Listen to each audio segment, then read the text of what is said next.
The moment my boss locked the office door behind me, I knew I'd made a mistake coming. It was 11:47 p.m. when he called. No explanation. Just get to the office. Now. And something in his voice, cold, tight, barely controlled, told me this wasn't about work. I should have ignored it. But I didn't. Because here's the thing, he couldn't fire me.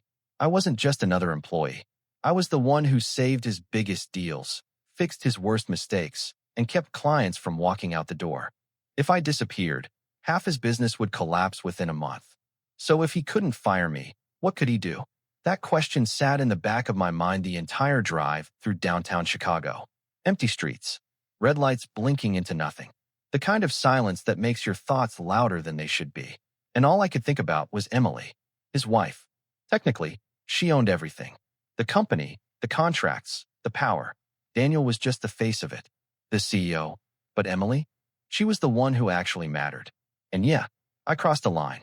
It didn't happen all at once. It never does.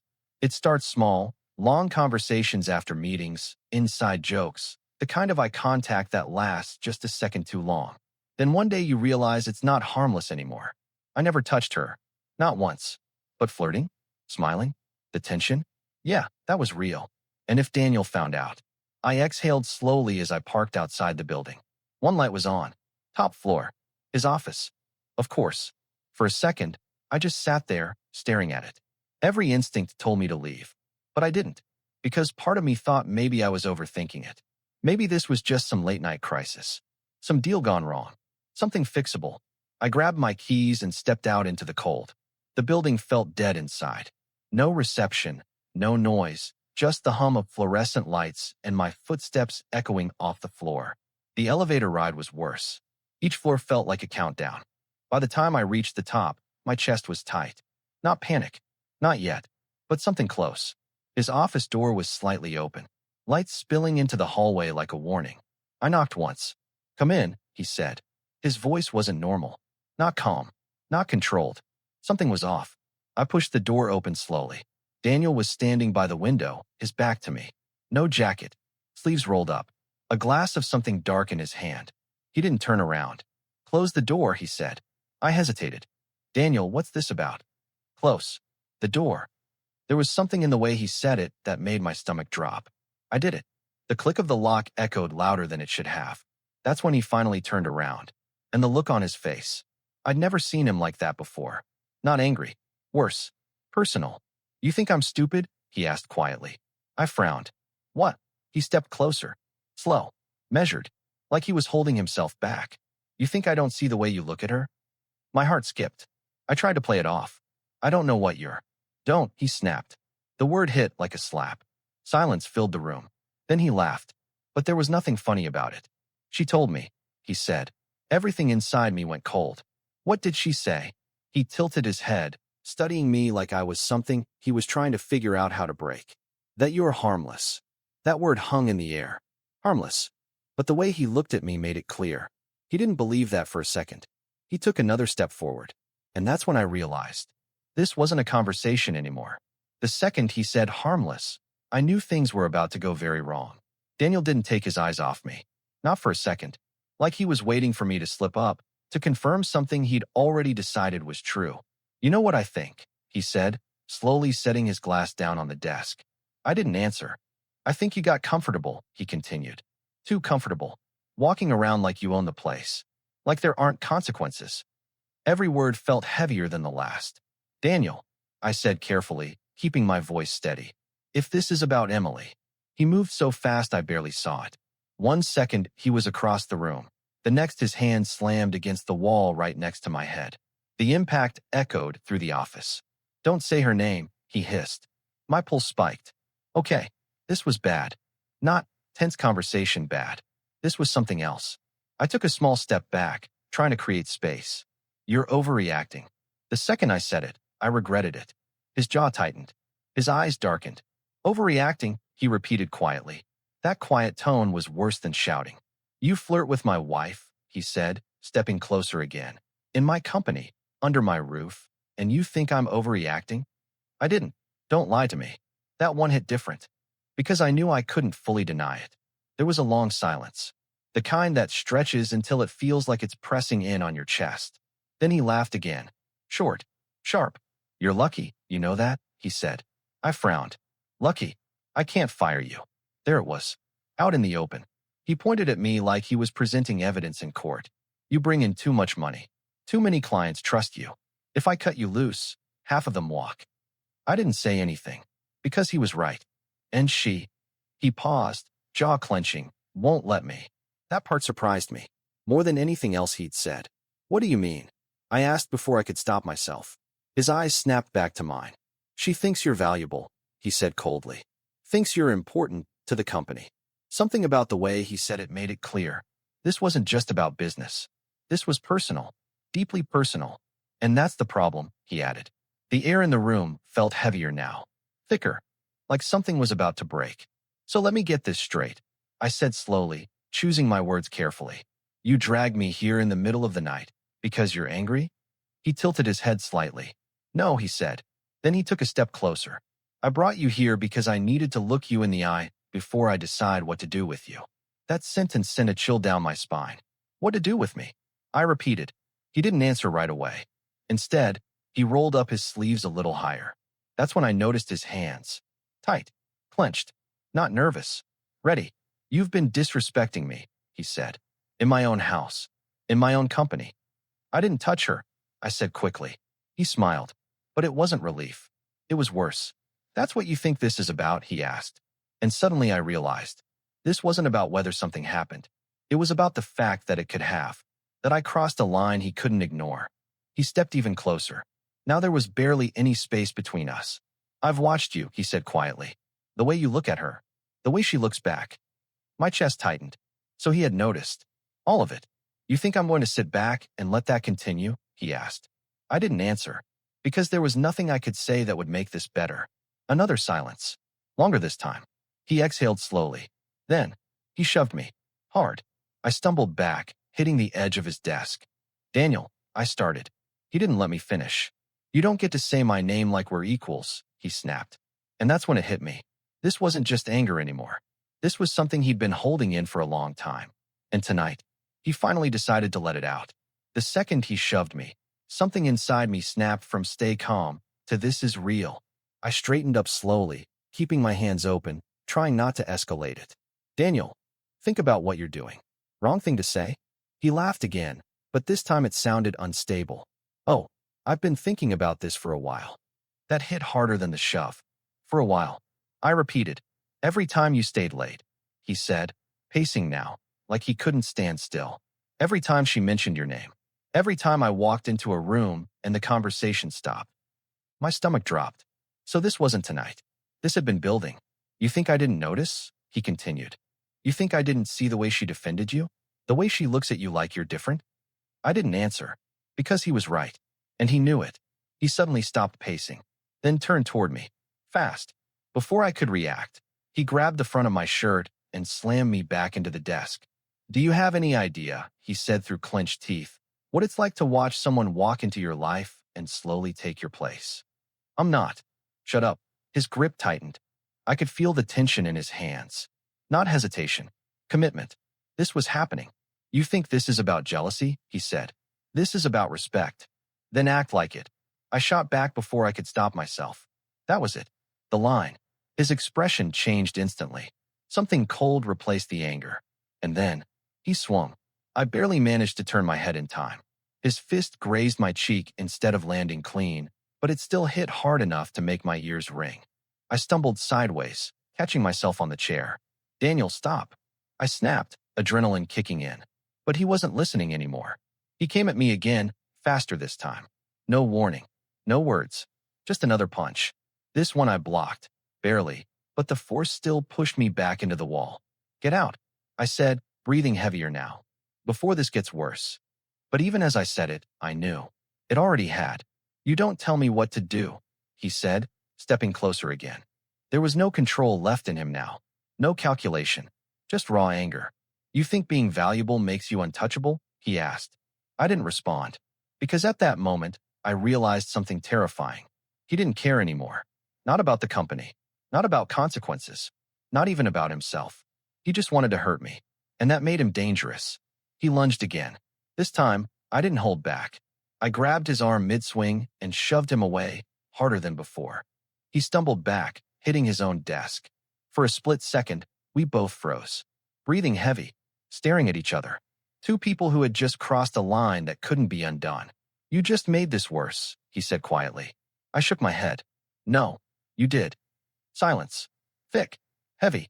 Then, a sound. A faint click. We both turned toward the door at the same time. And in that moment, I realized something even worse than what was happening inside that office. We weren't alone anymore. The door creaked open just a few inches, and everything stopped. Daniel froze. I froze. The tension in the room snapped into something sharper, like we'd both just been caught doing something we couldn't explain away. And then I saw her. Emily. She didn't rush in, didn't scream. She just stood there in the doorway, one hand still on the handle, eyes moving between us, taking everything in. My messed up shirt, Daniel's clenched fists. The chair knocked over behind me. She understood immediately. "Daniel," she said quietly. Not scared, not shocked, disappointed. That somehow made it worse. He didn't answer, didn't even look at her at first. "Daniel," she repeated, a little firmer this time. Slowly, he turned his head. "What?" he snapped. The way he said it, sharp, defensive, told me everything. He knew he'd crossed a line. He just didn't want to admit it. Emily stepped into the room and closed the door behind her. That small action made my chest tighten. Now it wasn't just a confrontation. It was a situation. "I heard shouting," she said, calm but cold. "Do you want to explain why?" No one spoke. For a few seconds, the silence was unbearable. Then Daniel let out a dry laugh. "Why don't you ask him?" he said, gesturing toward me. Her eyes shifted to me, and for a second, I couldn't read her. That was new. Normally, Emily was easy to understand. Warm, sharp, direct. But right now, she was guarded, careful, like she already knew the answer and was deciding what to do with it. "What happened?" she asked me. Simple question. Impossible answer. I hesitated, and that hesitation said more than any explanation could. Daniel noticed. Of course he did. "Oh, that's perfect," he said. "Go ahead. Tell her." There was something almost desperate in his tone now, like he needed this moment to go his way, needed her to see what he saw. I exhaled slowly. "He called me in," I said. "We argued." "That's one way to put it," Daniel muttered. Emily didn't look at him. "About what?" she asked. Another pause. This one heavier, because now there was no avoiding it. I glanced at Daniel. Bad idea. He was staring at me like a loaded gun, waiting, daring me. So I looked back at Emily and said it. "You." The word landed hard. The room went completely still. Emily didn't react immediately, but I saw it, that subtle shift in her expression. The confirmation. She already knew. Of course she did. Daniel let out a sharp breath. "There it is." He stepped forward again, but this time Emily moved between us before he could get close. That caught both of us off guard. "Enough," she said. Not loud, not aggressive, but final. Daniel stopped. Not because he wanted to, because something in her tone made it clear. This wasn't negotiable. He thinks he can walk into my life and... "No," she cut him off. Just one word. But it shut him down. "You don't get to turn this into something it isn't," she said. That made him laugh again, but now it sounded bitter. "Something it isn't," he repeated. "You want to tell me I'm imagining it?" Emily didn't flinch. "I'm telling you," she said. "That losing control like this doesn't fix anything." That hit him. You could see it. Because for the first time since I walked in, he hesitated, just for a second, but it was enough. The energy shifted, slightly, dangerously, and then she turned to me, and her voice changed, softer, but more serious than anything she'd said before. "You should go," she said. I blinked. "What? Now?" I looked at Daniel, then back at her. Something wasn't right. This didn't feel like the end. It felt like the beginning of something worse. The moment she told me to leave, I knew she wasn't just trying to de-escalate the situation. She was protecting something. I just didn't know what. I hesitated for half a second too long, and Daniel noticed. "Yeah," he said with a bitter smirk, stepping back and fixing his shirt like nothing had happened. "Run. That's what you do, right?" I ignored him. Big mistake. Because part of me wanted to fire back, to say something that would even the score. But I didn't. Not this time. I looked at Emily. "Are you sure?" I asked quietly. Her eyes met mine, and there it was again. That same look from earlier. Not fear. Not confusion. A decision. Yes, she said. You need to go? Now. Something in the way she said it made it clear this wasn't a suggestion. So I nodded, grabbed my jacket, and walked toward the door. I could feel Daniel's eyes on my back the entire time. Heavy, burning, waiting, daring me to turn around. But I didn't. I reached for the handle. Don't come back tomorrow. I froze. Slowly, I turned my head. Daniel was leaning against his desk now, arms crossed, watching me like he'd already won. That's not your decision, Emily said immediately. Her tone changed. Sharp, controlled, but firm. Daniel didn't even look at her. He's done here, he said. I don't care what title he has or how much money he brings in. That's not how this works, she replied. Now there was tension between them. Real tension. The kind that had nothing to do with me anymore. This is my company too, Daniel snapped. Emily took a step forward. No, she said quietly. It isn't. That hit. Hard. Even I felt it. Daniel's expression shifted again. This time not just anger, but something deeper. Humiliation. You want to do this now? He asked. You already started it, she said. Silence. Thick. Dangerous. I was still standing by the door, caught in something way bigger than I expected. And suddenly, I didn't feel like the problem anymore. I felt like the excuse. You're choosing him? Daniel asked, his voice lower now. That question changed everything. Because it wasn't about business anymore. Or respect. Or even what happened tonight. It was about them. Emily didn't answer right away. And that pause? It said more than anything she could have said out loud. Daniel saw it too. Of course he did. He laughed. But this time, it sounded broken. I knew it, he muttered. Daniel, she started. Don't, he cut her off. His voice wasn't loud anymore. It didn't need to be. The anger had turned into something colder. More dangerous. He looked at me again. But this time, it wasn't rage. It was something worse. Clarity. You should go, he said. Same words Emily used. Completely different meaning. Not a warning. A promise. I didn't argue. Didn't say another word. I opened the door and stepped out into the empty hallway. And the second it closed behind me, I exhaled like I'd been holding my breath for an hour. But I didn't leave. Not immediately. Because something didn't sit right. Not the fight. Not the accusations. Not even the fact that he tried to hit me. It was her. That look she gave me. That tone. You need to go. Not leave. Not this is over. Just go. Like this wasn't finished. Like something else was coming. And standing there in that quiet hallway, I realized something that made my stomach drop. This night wasn't the end of the problem. It was the start of it. I should have walked away. That's the part that still bothers me the most. Any normal person would have gotten in their car, driven home, locked the door, and pretended none of this ever happened. But I didn't. I stayed, standing there in that empty hallway, staring at the closed office door. I couldn't shake the feeling that something bigger was happening behind it. And then I heard it. Not shouting. Worse. Low voices. Sharp. Controlled. Dangerous. I moved closer without even realizing it. Not right up to the door, just enough to hear. You embarrassed me, Daniel was saying, his voice tight again. You embarrassed yourself, Emily replied calmly. There was a pause. You think this is funny? He snapped. No, she said. I think this is predictable. That hit different. Even from outside, I felt that. You've been looking for a reason, she continued. Tonight you just decided to act on it. Because of him, Daniel shot back. Silence. Then, no, she said again. Not because of him. That made my chest tighten. Then what was this about? I saw the way you looked at him, Daniel said, quieter now. And, she replied. And I'm not an idiot. Another pause. Longer. Then Emily sighed. Not frustrated. Tired. Daniel, this stopped being about him a long time ago. That sentence didn't just land. It shifted everything. Even I felt it out here. What's that supposed to mean? He asked. It means, she said slowly, you're not angry because of what he did. She paused. You're angry because of what's already broken. Silence. Heavy. Uncomfortable. Real. I shouldn't have been listening. I knew that. But I couldn't move. Don't twist this, Daniel said, but his voice didn't sound as strong anymore. I'm not twisting anything, she replied. You've been distant for months.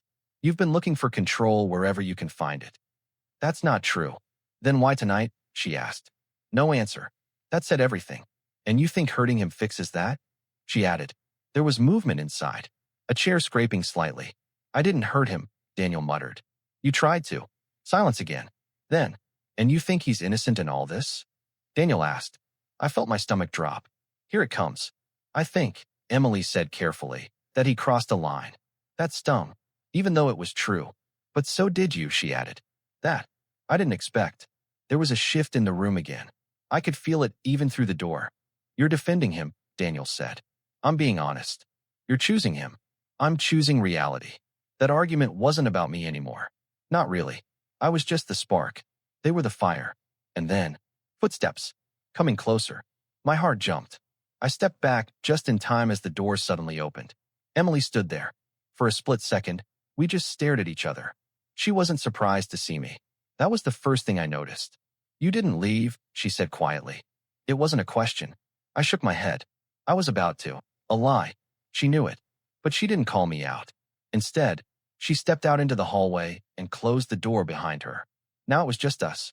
Up close. Too close. You shouldn't have stayed, she said. Her voice was softer now, but heavier. I needed to know what was going on, I replied. She held my gaze for a moment, then looked away.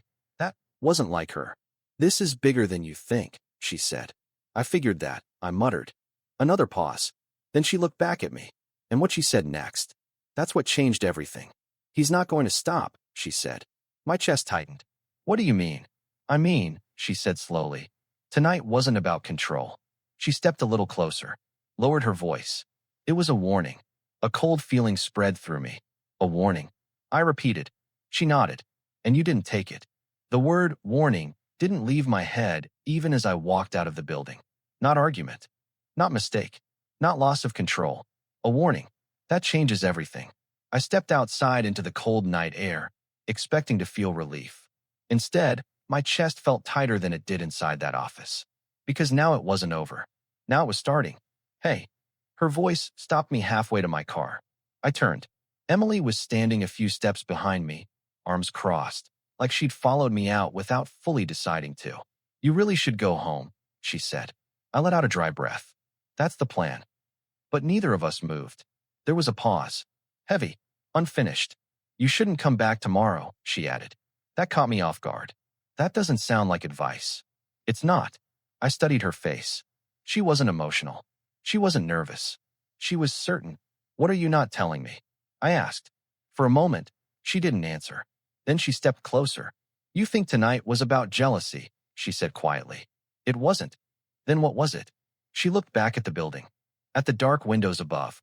At control, she said. At ownership. At losing both. That didn't sit right. He already runs everything, I said. No, she replied. He thinks he does. That word again. Thinks. So what happens now? I asked.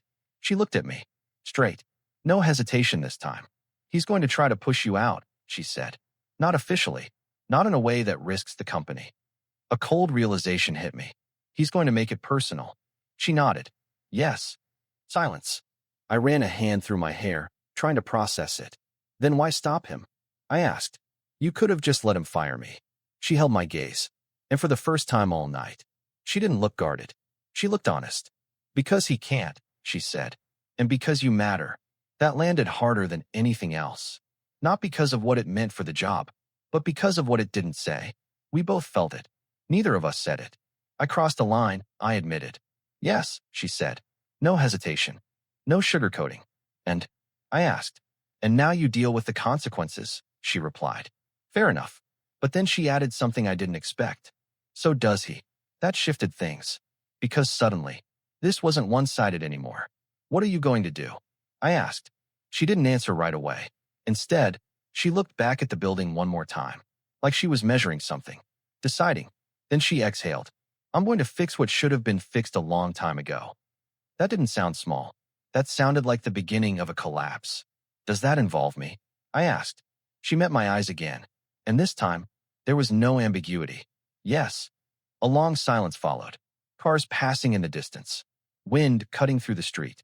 Everything felt still. Then she stepped back. Go home, she said. Don't answer his calls. Don't meet him alone. Is that a warning too? I asked. She shook her head. No. A slight pause. Then, that's me trying to help you. I nodded slowly, got into my car. And this time, I didn't hesitate. I drove off. But as the building disappeared in my rearview mirror, one thing became painfully clear. I didn't just get caught in someone else's marriage. I got pulled into a power struggle I didn't understand. And the worst part? It wasn't over. Not even close.